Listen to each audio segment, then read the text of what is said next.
We are in Las Vegas right now for an industry trade show where we met up with Segway, who invited us out for an exclusive first ride in the Segway Super Villain. This is the first production model to make it to the United States. This is exactly how you will see this car when it hits dealer floors soon. So keep in mind, this is not a formal review. It was unplanned. We didn't even have proper video equipment with us, as we shot all of this with an iPhone 15 for the most part. And you'll also have to forgive the wind and the dust.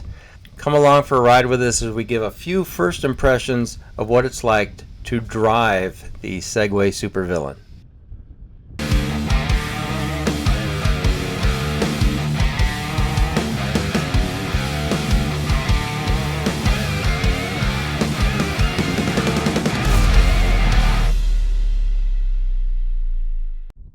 The cab is very comfortable, and one thing we noticed right away is fit and finish is rock solid. You have no door rattles. Everything is much more truck-like than your typical side-by-side. The dual clutch transmission gives you the option of fully automatic operation, or you can use paddle shifters to shift between gears. Selectable two-wheel drive and four-wheel drive operation also includes a front differential lock. And drive modes include a normal range, climbing range, and then our favorite, race mode. It's hard to see from this angle, but the full color display is huge and very easy to read for the driver. You'll see our driver reach over right here to select between the different performance modes as he sets it up for full performance in race mode.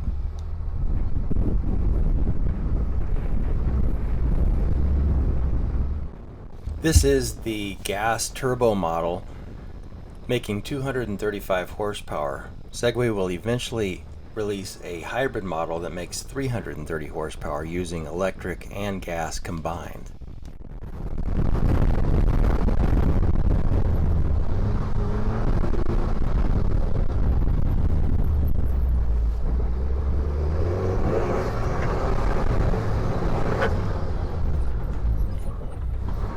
For being so quiet, it is a ton of power. I mean, it really comes on hard.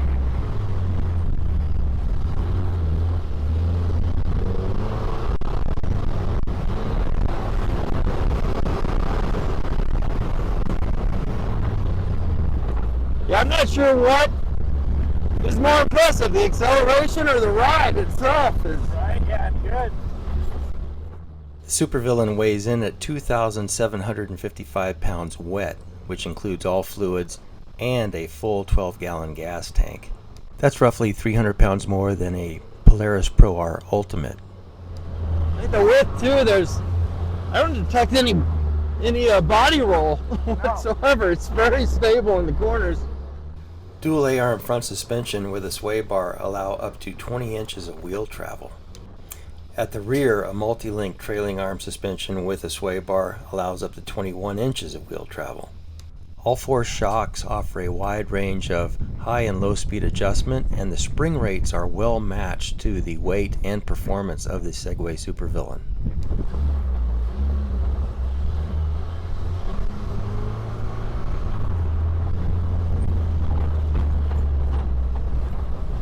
Is that the engine braking there? Yeah.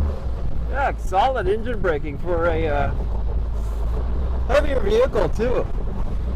You really don't even notice the weight. I think it's actually a compliment to the way the suspension works, you know. Right. Much like a trophy truck, you know, that weighs, you know, God, they're around 7,000 pounds, but they work so good with that extra weight. You don't even notice it.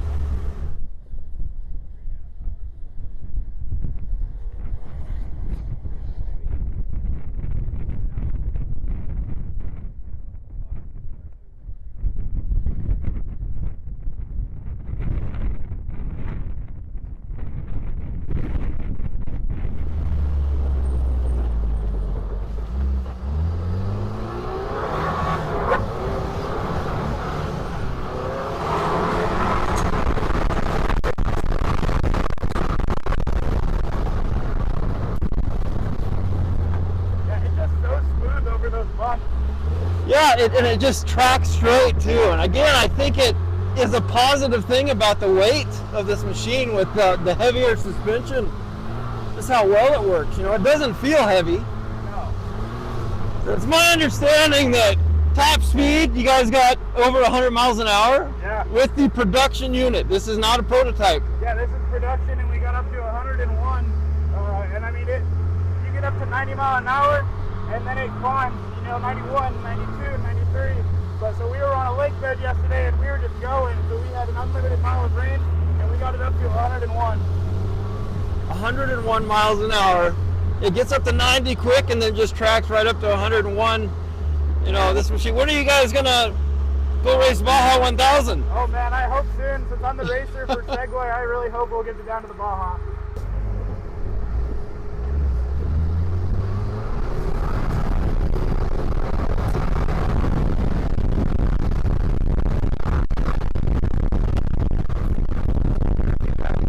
Testing this machine already. Everybody's talking about the turbo and how it's a little different from what they've experienced with other brands like Polaris and Can-Am. But you know, it just takes a little getting used to. It is a different car. The way it rides through stuff and hits some of these square edges. I mean, the video doesn't even do it justice. But like I said, the pure acceleration, top speed is matched well with the capability of the suspension. We're hitting some hard stuff right now. Even those whoops through the corners, tracks. Where do you point it?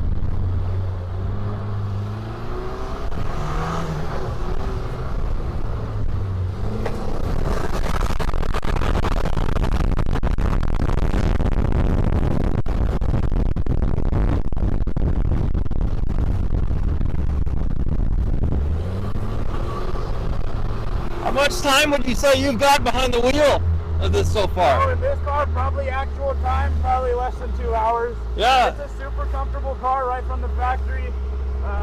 And you know, we make a lot of modifications to our race cars, so me saying that, it really does mean a lot. I would feel pretty confident, you know, once we upgrade all the safety stuff, taking this car out and doing some pretty gnarly races. Yeah, absolutely.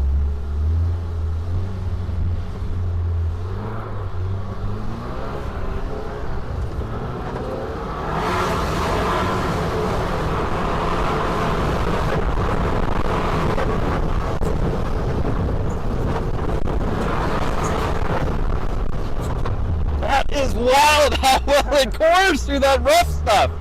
I feel pretty confident once we upgrade a little bit of the safety features to go do this thing in some pretty gnarly races. It is crazy how well, you know, hitting those hard sweeping turns through those whoops and stuff, it just keeps tracking straight. And, you know, even through that rough terrain. And, I mean, I told him, I said, if I wasn't staring at my phone the whole time this is going on to see where, you know, get that video, I'd probably be terrified. But but it's impressive. I mean, the power, the acceleration, I know they're talking triple digit top speed. The suspension is well matched to that stuff. Yeah, it's a very good balanced combination. Yeah, they did a really good job of making sure the suspension could keep up with the speed. I mean, this thing you pretty much point and shoot, and it's going to take you wherever you shoot it.